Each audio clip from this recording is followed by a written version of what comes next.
That little bit by Ann Thompson of the Institute for America's Future, incredibly creative video maker with limited resources. Welcome to you all. My name is Bob Borosage.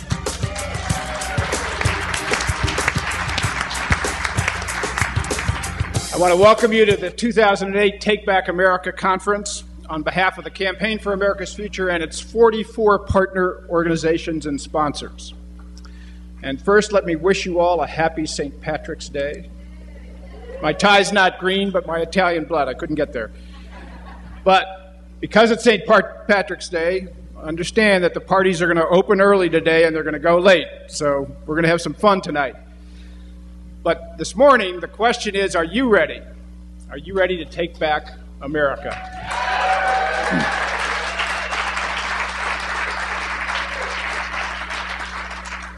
Well, I damn well hope so, because if you look at the front pages or you look at that video, we better hurry up and take it back before the damage gets too bad. This week, you will be over 2,000 in number. Activists, leaders, public scholars, organizers, bloggers from across the country. You and the organizations that you represent are at the heart of the progressive movement that is driving the debate in this country and that is leading the effort to change the country's course. We've organized this conference for you as a movable feast. It has many courses, it has appetizers, desserts, sides. You have the aggravation of figuring out which is which, and you have to choose. You can't do the whole menu. You can see the sessions that you miss on our website at www.ourfuture, and there will be tapes available in the lobby if you want to get tapes of sessions that you went to or sessions that you couldn't go to. This morning, we will feature the presentations by three remarkable leaders on core elements of the agenda that we are driving into this debate. But first, I get a little time to give you a sense of what we are about. This is a momentous time, a time of deepening anxiety as we look at the calamitous misrule of conservatives and its effects, a time of extraordinary opportunity because Americans are now looking for change, and a time of challenge for all of us because it is our job to define what that change is. You know, change is a limited word. It has a circumscribed meaning. It tells you what it's against, more of the same, but it doesn't tell you what it's for. And it's our job to define the nature of the change, to give it substance, and to organize to make it happen. Now, let me say a few words about each of these. The failure of conservatism is both appalling and increasingly apparent. Iraq, recession, Katrina, corruption, declining wages, children without health care, 2 million homeowners facing foreclosure. This list can go on and on. After 7 years when conservatives have largely had their way, and nearly 3 decades when conservative ideas have dominated our politics, we can see the result. We mark this week the 5th anniversary of the war in Iraq. Surely the worst debacle in foreign policy, probably in our nation's history. 30,000 casualties now, American casualties, over $1 trillion in cost and counting at $12 billion a month, an occupation that alienates our allies, emboldens our enemies, and saps the strength of our military. A conservative war of choice. Our economy is in deep trouble and getting worse. The president last week says he's an optimistic kind of guy, and the reason he's optimistic, he says, is that the fundamentals are good. You sort of wonder whether he's on the sauce again, you know? What could he possibly be thinking of? We are the world's largest debtor. Today, we have to sell off assets or borrow $2 billion simply to cover our global debts. Bush has mortgaged the store, nearly doubling the national debt, squandering the money on the war abroad and tax cuts for the rich at home, while starving investments vital to our future. From schools in South Carolina to levees in New Orleans to bridges in Minneapolis, America is literally falling apart. The top-end tax cuts have contributed to the most grotesque income disparity since the Gilded Age. We have not seen this kind of inequality since 1929 and the edge of the Great Depression. And that has fed the bubble that is now bursting around us. Meanwhile, for most Americans, wages aren't keeping up with basic costs. Gas, food, healthcare, college tuitions.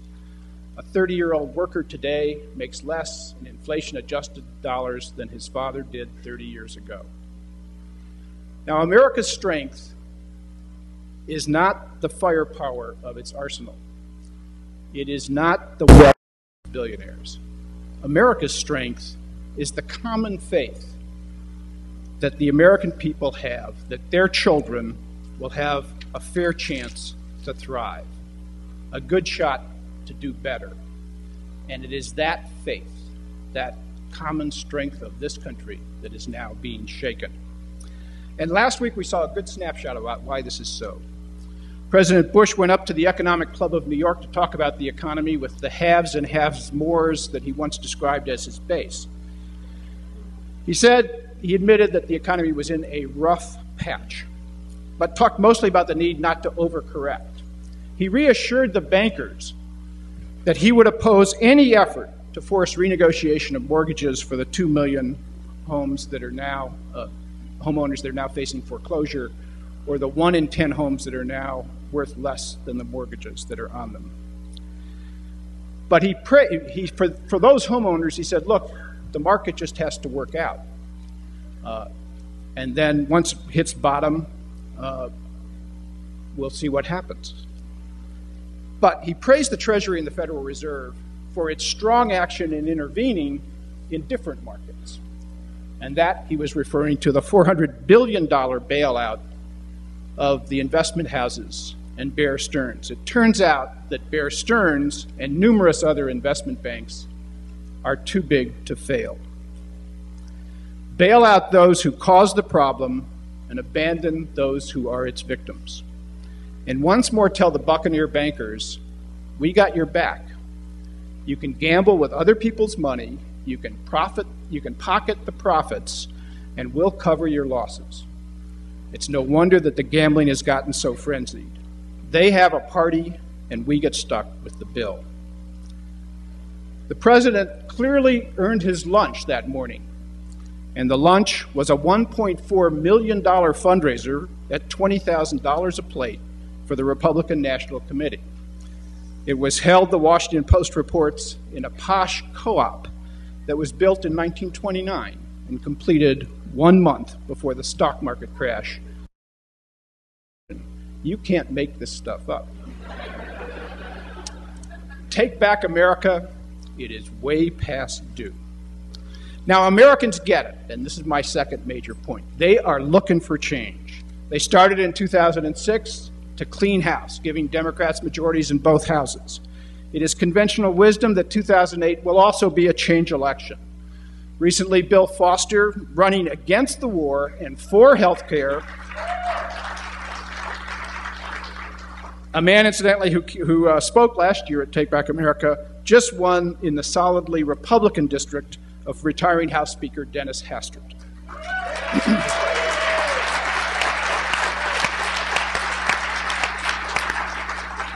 Newt Gingrich called this a catastrophic defeat, a defeat of Watergate proportions. Gingrich said, and I quote, "There is something happening in this country. We don't understand it. We're not responding to it, and we're currently not competitive. Something is happening, Mr. Jones, and you just don't know what it is, do you?" 29 Republican incumbents took a good look at the race and decided they would rather quit than fight. Tom Davis, the retiring legislator who used to head the Republican Congressional Committee, put it very simply. He said, and I quote, "The House Republican brand is so discredited that if it were a dog food, they'd take it off the shelf." That's if we had an operative Food and Drug Administration. But the question isn't whether this will be a change election. The question is whether this will be a sea change election, an election which marks the end of the conservative era that has dominated our politics and the beginning of an era of progressive reform. And that depends not simply on these elections, it depends on defining a mandate. Think about the election of 1980 when Ronald Reagan swept into office and conservatives started to take control and launched the era that we have lived in ever since. The parallels between 80 and 2008 are very striking. We have a report that we've issued that lays them out in terms of the miserable conditions at home and abroad, the public opinion polling, and the desire of people for change. But the question about whether this becomes a sea change election, as 1980 was, is a question about whether we define the mandate and the change to be big enough. And that depends largely on what we do. And that's my third point.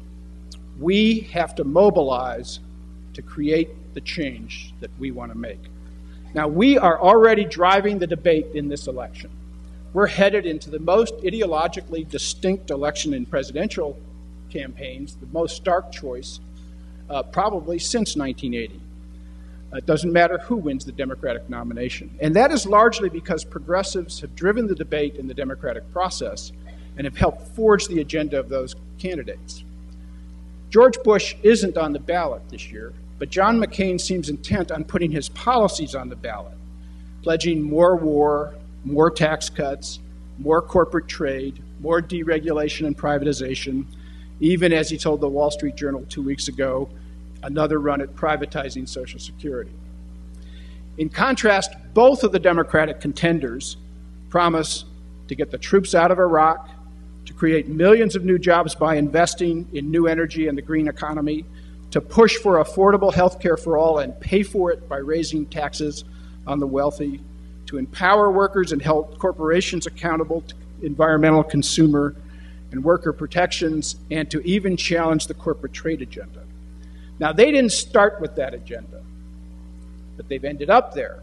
Part of it because of the leadership of Donna Edwards, part of it because of the mobilization of progressives like the groups in this room, and part of it because of the needs of this country. So in this context, our tasks become, it seems to me, very clear. As an independent progressive movement, not as an arm of the Democratic Party, we must continue to drive the debate, to educate Americans about the possibility of bold change, about the possibility of a very different course, about ending the war and reinvesting in America. At this conference, we will focus on 5 core issues: the war, new energy, health care, the economy, social justice, and outline the campaigns that will keep them at the center of the debate over the next months. Second, we will launch the largest progressive effort to register citizens, to educate them, to mobilize volunteers, and to get out the vote in memory.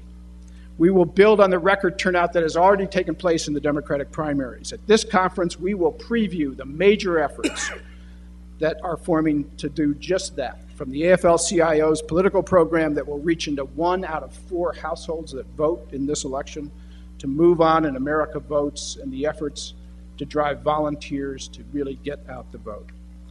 But that is just the start. We have to organize for far more than one election. Even if Democrats win new majorities in both houses and take the White House, our work will just have begun. We learned since 2006, with Democratic majorities in both houses, that we have to be willing to challenge legislators no matter what party they are from and no matter who holds the majority. It's no secret that money talks in this town. And when Democrats came to town, lobbyists started hiring former Democratic legislators and former Democratic staff people. And contributions of big pharma and big oil, et cetera, started being split, not going all to Republicans, but being split between the two parties. It was a Democratic Senate, a finance committee in the Democratic Senate, that couldn't bring itself to even challenge the tax dodge that has billionaire hedge fund operators paying a lower tax rate than their receptionists. So it's not enough simply to create new majorities of Democrats. We have to do much more than that. As one organizer said, I don't mind losing when we lose, I sure hate losing when we win.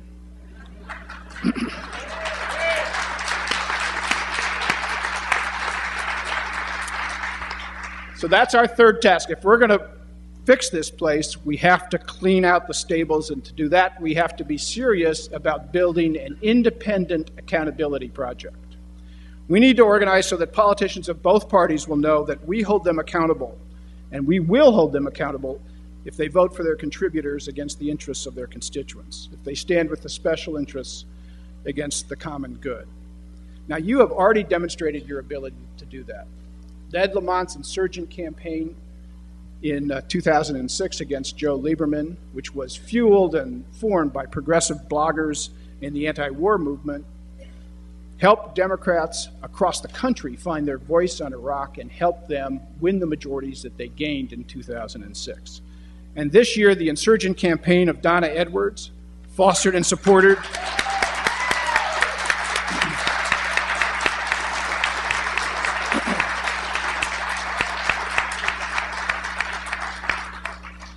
supported by progressives across the country, reminded Democrats just who they work for. And we're proud that Donna's here to kick off our conference. In each case, the challenge sent a message, and we must expand these efforts while increasing our own ability to recruit and to support progressive champions like Donna, who will lead the cause, not simply respond to our pressure. Finally, we have one other task. We have to expand the bar. Even if we're successful this fall, there will be immediate pressure to cut back on the promises, to limit what we attempt to do. And if we're going to build an enduring progressive majority for change, we have to continue to expand the vision and to develop a reform agenda big enough, strong enough to deal with the challenges that we face. It's not enough to end the war in Iraq. We need a real security policy that secures our country while it protects our liberties and challenges the prerogatives of the imperial presidency. No more NAFTAs is great, but it's not enough. We need an economic strategy in the global economy that works for working people here and abroad. Electoral reform is needed, but we need to be able to curb the power of big money that still dominates our politics. And for that, we need to increase our capacity. We need to link with our allies in the Congress, and we need to stay mobilized through the election and thereafter. This could be an historic turning. The conditions are there for it, but it will only be if we make it so. You know, the stakes, I think, are very high here. Can we revive the republic against an imperial presidency? Can the democracy displace the plutocracy that has grown up and dominated our politics? Can mobilized citizens counter entrenched corporate lobbies? Can we build a movement across lines of race and region to create a true city on the hill in which no neighborhood is in the slums or in the shadows? Will our kids get a fair chance to thrive? Can we once more reach Lincoln's dream of a government of and by and for the people? Now, none of this is easy. It won't happen in one election. It won't happen with one administration. But this is our time. The conditions are right. Now is the time to take back America.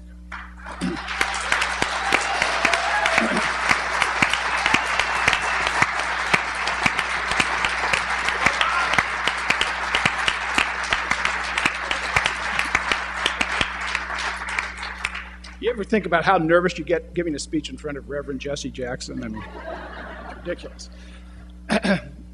Let me introduce a truly remarkable advocate. Diane Archer is an attorney, a healthcare authority. She is the past president and co-founder of the Medicare Rights Center, a national consumer service dedicated to ensuring that older and disabled Americans get the health care they need. We're proud to say she's now special counsel and co-director of the healthcare project at our Institute for America's Future, providing critical work in building the new coalition that gets launched this week called the Healthcare for America Now Coalition that will ensure that we drive the issue of universal health care into the campaign over the next months. Diane Archer.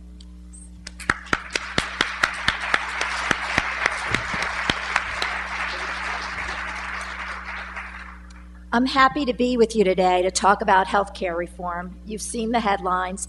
New York Attorney General Cuomo sues United Health Group and subpoenas 16 other insurers over reimbursement practices that allegedly cheated consumers out of hundreds of millions of dollars. The World Health Organization's report ranking the world's health systems is out. and the United States of America, the wealthiest nation in the world, ranks 37th behind such progressive stalwarts as Morocco and Chile. One of California's largest for-profit insurers is forced to stop canceling sick policyholders after a judge ordered HealthNet to pay more than $9 million to a breast cancer patient it dropped in the middle of chemotherapy. By any measure, our health insurance system is a failure. It is the emperor of economic injustice in this country, and the emperor has no clothes. At the same time, those of us who work in healthcare policy have never been so excited, have never been so optimistic about the prospect of meaningful reform. Early in the next administration, we have a real chance to banish the emperor for good and fix this country's disgraceful healthcare system. And I am thrilled to announce today that a coalition of organizations, grassroots, netroots, and social justice organizations, unions, providers, and businesses is launching Healthcare for America Now, a campaign to create a public outcry for meaningful, structural, and lasting changes to our healthcare system that will guarantee quality, affordable healthcare for all.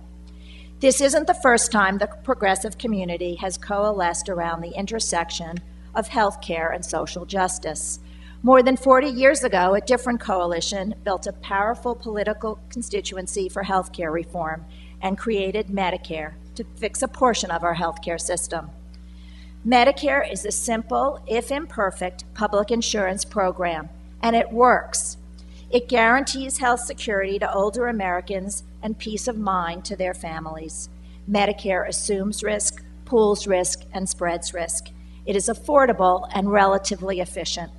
It provides older adults and people with disabilities full choice of doctors and hospitals, protects them from financial risk, and assures them access to needed care.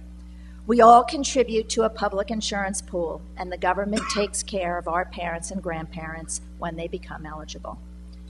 Many people expected that Medicare would eventually grow to cover increasing segments of the population, children, early retirees, the unemployed, and eventually everyone. Instead, what has grown is the number of people in this country without adequate, affordable health insurance. By some estimates, 120 million of us, 40% of the population, have no coverage or inadequate coverage to handle a medical crisis. What has grown is the influence of the private health insurance industry on policymakers, and what has grown is a false ideology that government cannot play a meaningful role in a robust, innovative health system. At every step in this 40-year journey, defenders of private insurance have worked furiously to undo and marginalize Medicare, to make us believe that public insurance doesn't work, and to make it seem inevitable that private insurance is the only option for working families. Even now, they tell us that public insurance isn't a pragmatic solution, that the political system won't accept it, that the government guaranteed health insurance will always remain the province of overweight documentary filmmakers. We are going to prove all of those talking heads wrong, dead wrong. We have been given a brief window of opportunity to engage the public in a debate about the future of healthcare in America that we can win and we will win. We can and we will demonstrate that it is wrong and irrational to allow the private health insurance industry to strangle our health, our security, and our economy. We can and we will teach the public that reforming or regulating the current system cannot overcome the basic truth that the private insurers will always seek profits before our health care. Profits earned through avoiding people with costly and complex conditions. Profits earned by denying us coverage when they can without having to justify their decisions or expose them to public scrutiny. Our solution is simple as it is controversial. We plan to skip the debate over whether public or private insurance is the right answer to our healthcare crisis. That debate is a trap, and we will not be baited. Instead, we back a program that will retain employer-based insurance for those who like it and can afford it, while creating a public insurance option, a better Medicare for those who like it. Let people keep their private insurance if they like it, but give them the choice of public insurance as well. Our healthcare reform principles underlie the reform plan of Yale political scientist Jacob Hacker, who will be talking about his plan later this morning. Senators Clinton and Obama have both adopted the Hacker model without much detail. Our first job is to launch and influence a robust public debate about the value of guaranteeing people the choice between public and private insurance.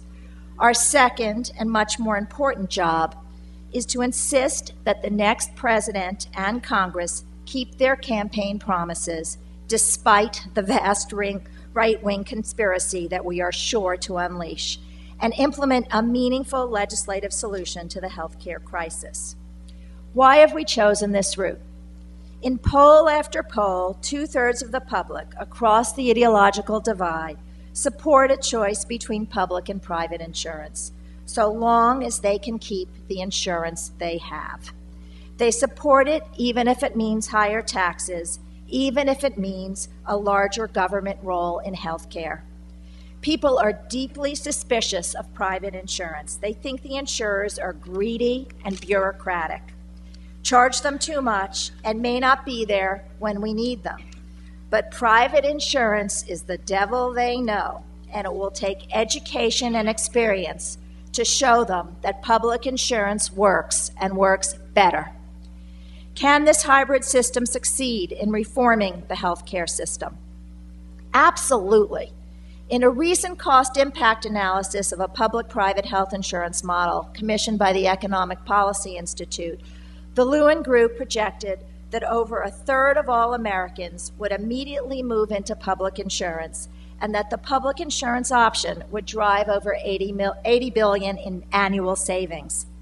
That kind of competition between private and public insurance can work. It works with Medicare, with 4 out of 5 people choosing the public Medicare plan, even though the private plans are still being given extra subsidies. We need you to join with us as we build a social movement on the ground, in the media, among our leaders. We can guarantee affordable health care for all, but it will take a core of ordinary people unwilling to settle for anything less than real change. It is we who move mountains, not the president or the members of Congress, when we believe, when we are organized, when we demand. We must insist on the choice of insurance we can count on, public insurance. Talk about it, write about it, and believe in it, not just in theory, but in fact. Insurance that's here today and here tomorrow. Insurance that works for everyone in this country. Healthcare for America now. Thank you.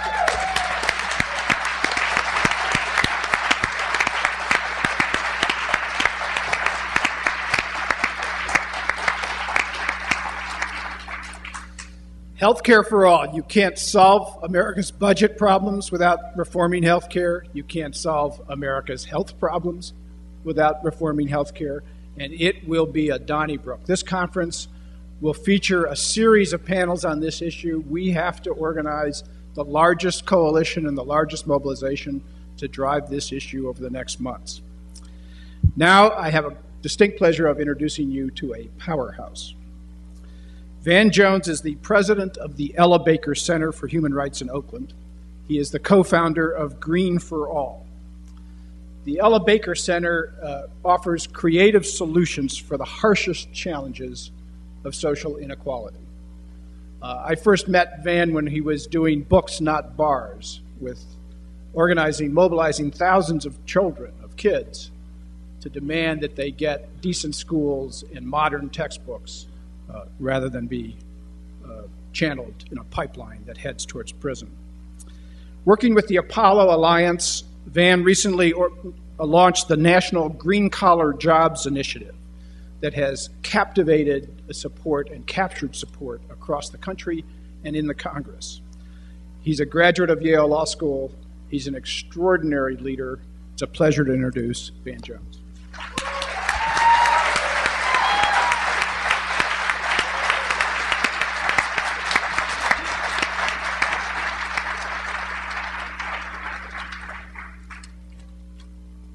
George Bush was blowing my notes off my panel. That George Bush. Well, first of all, I'm glad to be here. I want to thank the organizers. Bob Borosage is one of my great mentors and heroes, so I'm glad to be here. I'm also happy to share the stage with the previous speaker and with Congresswoman Donna Edwards. That sounds good.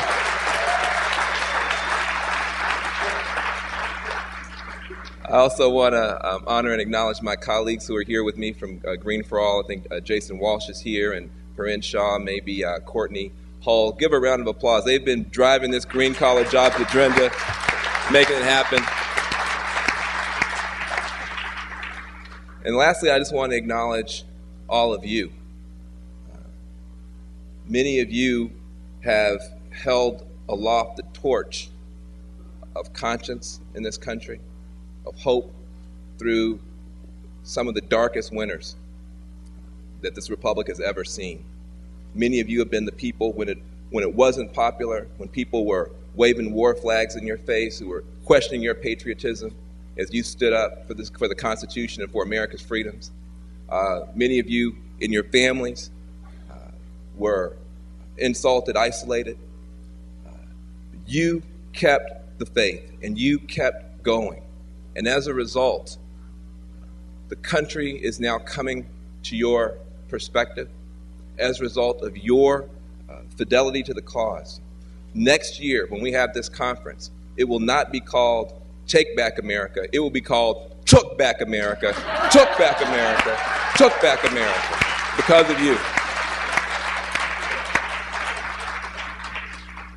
I stole that from Bob. Anyway. That's the good news. The bad news is your work will not be done. The bad news is your work will not be done. All of us will just be getting started in the most important leg of the journey.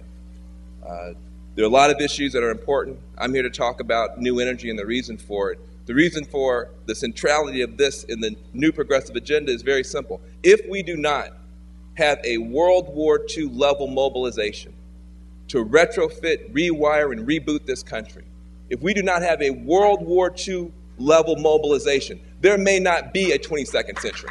There may not be a 22nd century. So, as we move forward now, assuming that our movement, our pro-democracy movement that's been challenging this authoritarian regime for now 7 years, assuming that our pro-democracy movement will soon be the governing force in this country. Our challenge is to build a movement that is strong enough to beat the polluters, to push back big coal, to push back those who want to keep us on this suicidal pathway, and to create a new energy future for the country. The challenge that we face is this. It's not a technological challenge. The technological barriers are coming down, down, down as we move to solar, as we move to wind, as we move to other smarter, better technologies. It's not a technological challenge. It's not an economic challenge. Over and over again, we see report after report after report that says there are more business opportunities and more jobs in a clean and green economy and more stable jobs than there are in our present pollution-based economy. So that's not the issue. The idea that it's jobs versus the environment is a complete falsehood. There are more jobs in the green economy than in this one. So it's not an economic challenge. The challenge that we face is a political challenge. We face a political challenge. The government is on the side of the problem makers in this economy. The government is on the side of the polluters. The government is on the side of the warmongers. The government is on the side of the incarcerators. The government is on the side of the problem makers. They get the subsidies. They get the tax breaks. The rules are written for them. We have to build a movement that is strong enough to get the government on the side of the problem solvers in this economy. The problem solvers deserve the support of this government. The problem solvers are in the solar industry. The problem solvers are in the wind industry. There is a section of the business community that we can stand with proudly and help them to build a green economy. But there has to be a condition on that support. That support cannot be unconditional. The condition is straightforward and simple. We have to build a green economy that is strong enough to lift millions of people out of poverty. We have to build a green economy that is strong enough to give jobs to people who don't have jobs right now. The challenge that we face is that if we are going to beat global warming, we have to weatherize millions and millions of buildings so they don't leak so much energy. That's thousands of contracts, millions of jobs. We've got to put up millions of solar panels all across this country. That's thousands of contracts, millions of jobs. We've got to plant millions and millions of trees to absorb carbon, thousands of contracts, millions of jobs. We've got to build wind farms, solar farms, wave farms, thousands of contracts, millions of jobs. This is the work that most needs to be done. We must connect that work to the people who most need the work. If we take as a moral principle that we will build a green economy that connects the people who most need work to the work that most needs to be done, we can beat global warming, we can slash poverty, and we can end forever the need for any war for oil ever to be fought again. That's what we can do. That's what we can do. This is the agenda. This is the agenda. Dr. Martin Luther King Jr. was murdered 40 years ago next month. He was only 39 years old when he died. I'm 39 right now. He never saw his 40th birthday. He was gunned down, not because he was sticking up just for black folks and civil rights. He linked the issues of civil rights, anti-poverty, and peace. He linked those issues. He marched, he bled, he fought, he died to create a just, inclusive economy, an economy that had a place in it for everybody. He fought, bled, died, and so did many people in this room. You marched, you went to jail, you were beaten, some of you, to ensure that the last century's pollution-based economy had a place in it for everyone. You and I have the opportunity, rare in human history, to build a green economy, a new economy that has a place in it for everyone from the very beginning. Now, that is the unifying agenda that lets us come together and for the first time say, we are not just issue groups battling and squabbling over whether gender is more important than race or race is more important than class. That's the last century's politics. Those are the politics that you can have when you are on a ship that's not sinking. But when the ship starts sinking, you realize that we're all in this together. Dr. King said we have to fight for equal protection and equal opportunity in the last century.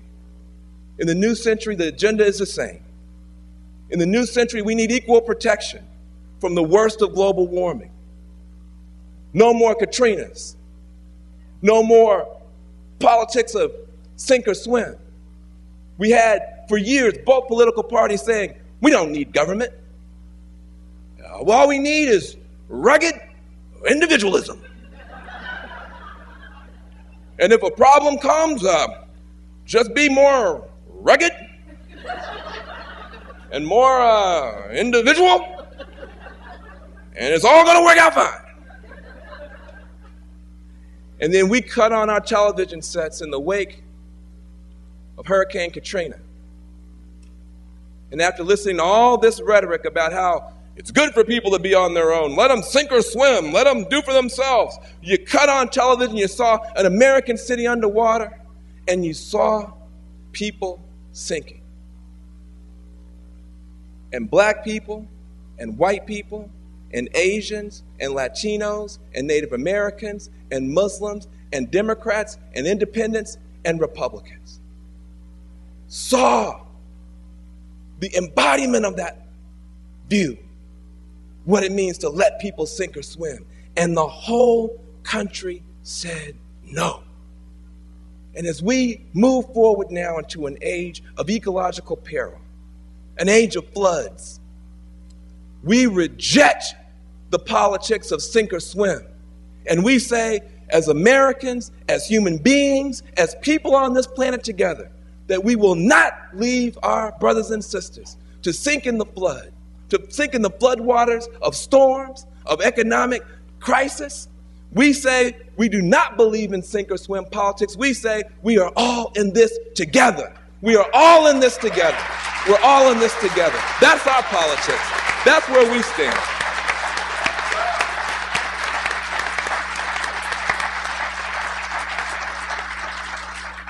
And as we move forward now, no longer just a little protested minority, no longer just the only one right at the Thanksgiving table, but nobody wants to talk to us.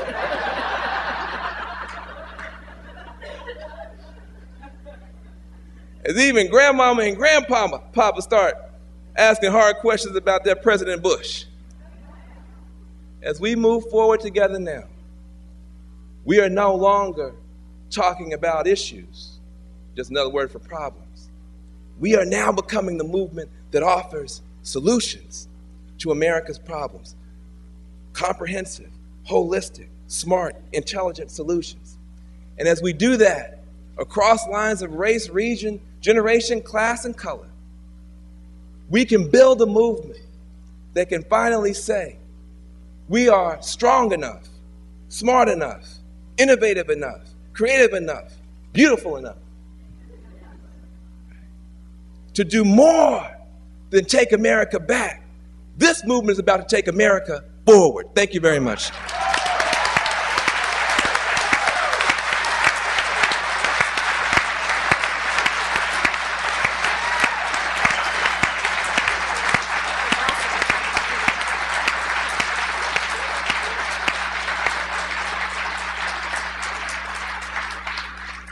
You notice I chose to speak before him.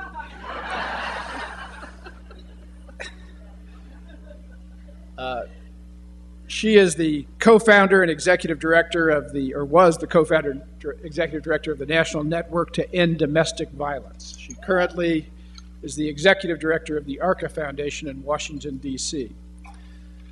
But most importantly, she is one of ours. She is a leader that we can be proud to follow. Her recent challenge to an incumbent, pro-war, vaguely corrupt Democratic member of Congress was propelled by progressives across this country. And her victory in that challenge sent a message to Democrats and to Republicans across this country. I am pleased to introduce the Democratic nominee for Maryland's 4th Congressional District, Donna Edwards.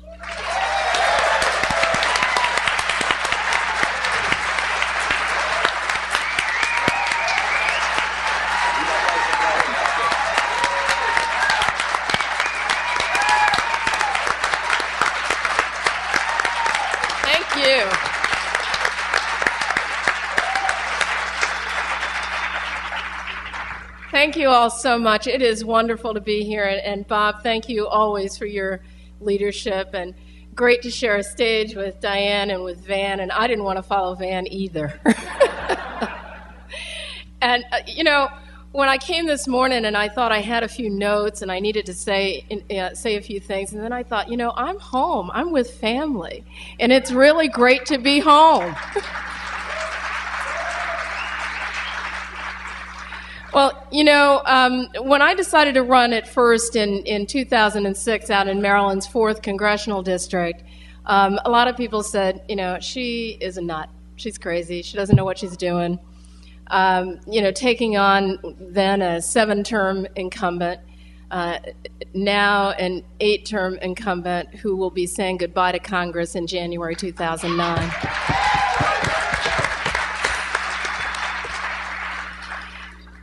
And I lost very narrowly, lost that election. But what happened is that, you know how sometimes a loss can be kind of a win? Well, in 2006, a loss was a win. And we carried that momentum through to 2008. And it is amazing what can happen when we as progressives come together and we're on the same page, sharing a common goal and ready to move forward. And that's what happened in Maryland's 4th Congressional District. Thousands and thousands of you from around the country. You know, you sent in $10, $2, $100, and some of you did some more, and I'm really grateful for that. But we came together. We came together as progressives, the League of Conservation Voters and Sierra Club and Friends of the Earth and Clean Water Action, and the National Organization for Women and the Women's Campaign Forum and the Fund for the Feminist Majority and Emily's List, and labor unions like the United Food and Commercial Workers Union, Local 400 out in our district that represents grocery store workers, the Service Employees International Union that represents our hospital workers in our community who are really struggling, and our hotel workers. We came together as progressives and as a progressive movement.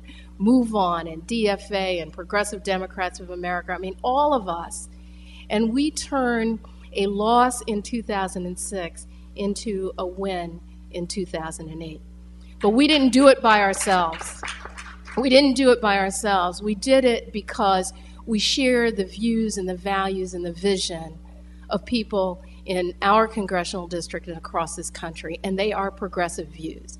And so I'm actually really proud to stand here today and not afraid at all to say, yes, I'm a progressive.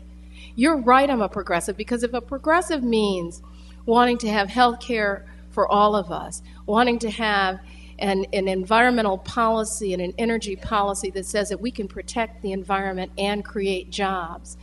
If I'm a progressive because it means that we want to say, you know what, we never should have been in Iraq and it's time to get out of Iraq. That's what a progressive means. And, you know, in 2006, we thought that the incoming Democratic majority had a mandate. Isn't that what you all thought? You know, had a mandate to end the war in Iraq. And I think in some ways, some of us actually forgot what happened in 2006, because then it became the politics of the usual when it got back to Washington. Oh, you know, we really can't end the war because that's not supporting the troops. Well, that's just bunk. I mean, I grew up in a military family. My father and my brother, both, you know, Vietnam service members, served their country, you know, well and honorably. And they wouldn't have said at all, had they been alive today, that getting our troops out of harm's way, out of a war that we never should have been in the first place, was unpatriotic. And yet, some of us as Democrats allowed that part of the conversation to eat into us and to force us to say, well, you know, maybe we can't get out quite yet. Well, I'm going to tell you something. In 2008, the voters get it, and it's time for members of Congress to get it too.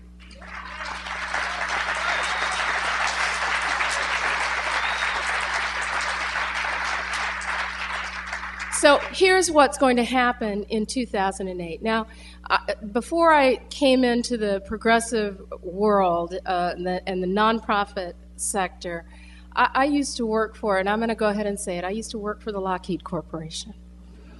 And I worked for them on a science project, Space Lab, out at Goddard. And so I actually, Goddard Space Flight Center, so I know a little bit about rocket science. Well, let me tell you something. Getting out of the war in Iraq is not rocket science.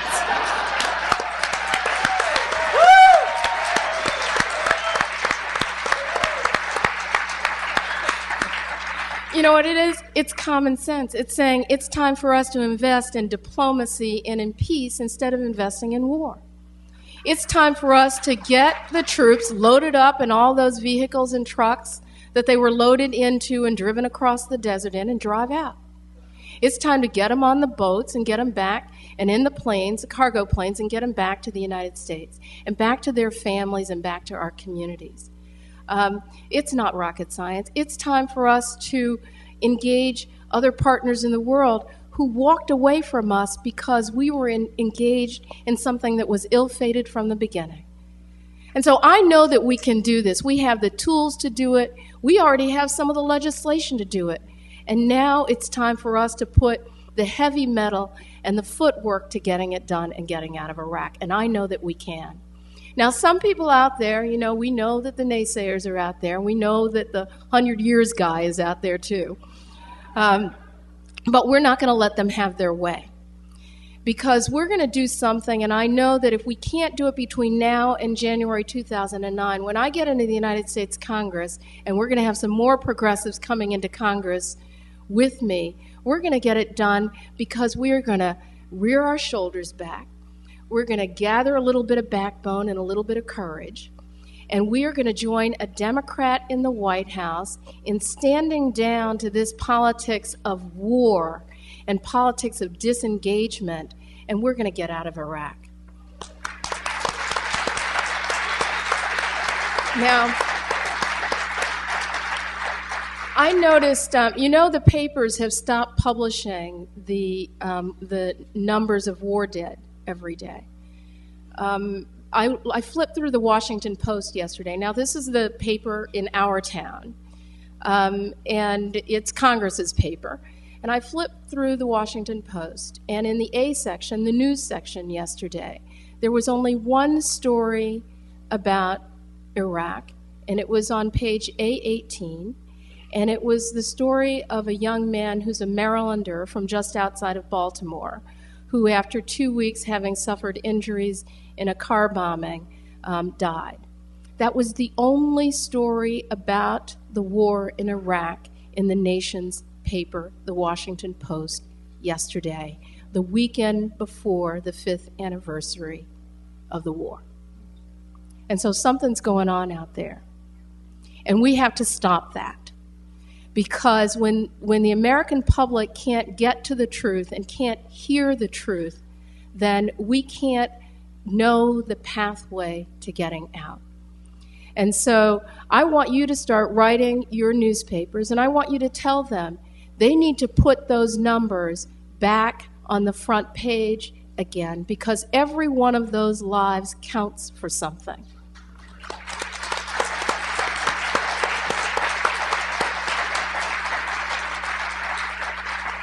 And you cannot on one hand say that you honor our troops' service and that you value what they are doing every single day, but not honor them when they lose their lives in a war that they shouldn't have been in the first place. And so it's time to put the war back on the front pages of America's newspapers.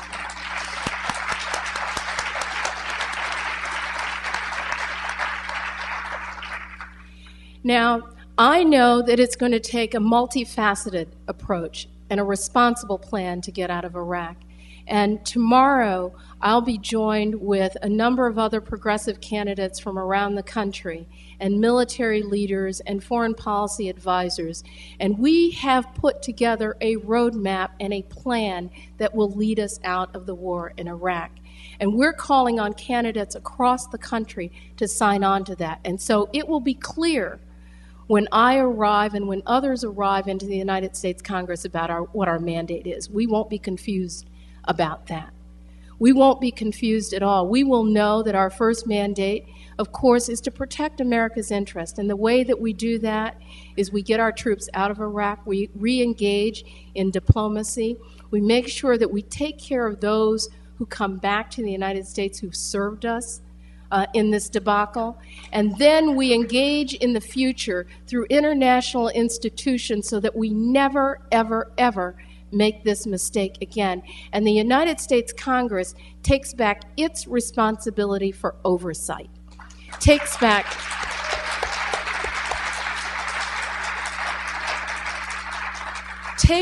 the responsibility for asking questions beforehand so that you don't have to apologize for the mistake afterwards. Now, I want to pat the Congress on the back just a little bit, okay? Because I'm going to pat them on the back last week, the House of Representatives, for finally standing up against the telecommunications companies and saying, you can't spy on us anymore.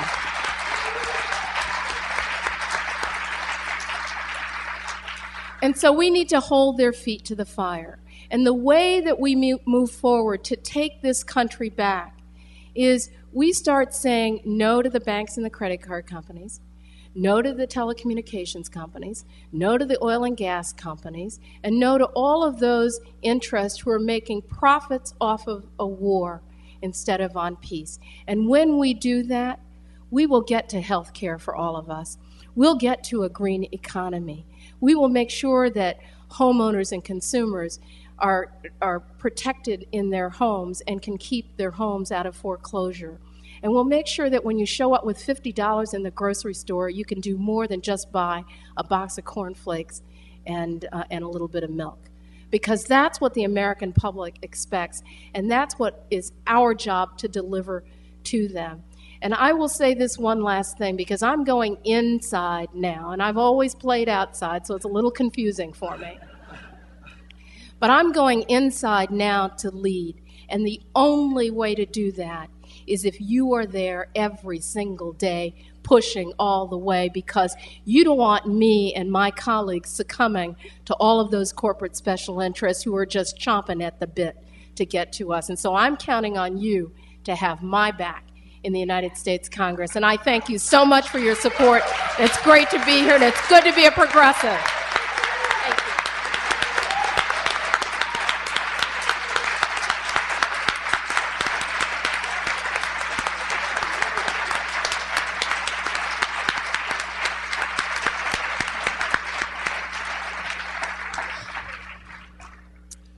An end to the war, health care for all, jobs and new energy for America. We're beginning to define the change, and we can make this happen. It's all possible now. It just takes greater mobilization and greater work. The next session begins in 15 minutes. You have to start making choices. Before and after lunch, we will have on sale our issues guide, Making Sense, presented by the campaign. We present this to progressive challengers and activists. It contains both the arguments and the hot facts and the polling about each of these issues. Carry on. We're going to move now.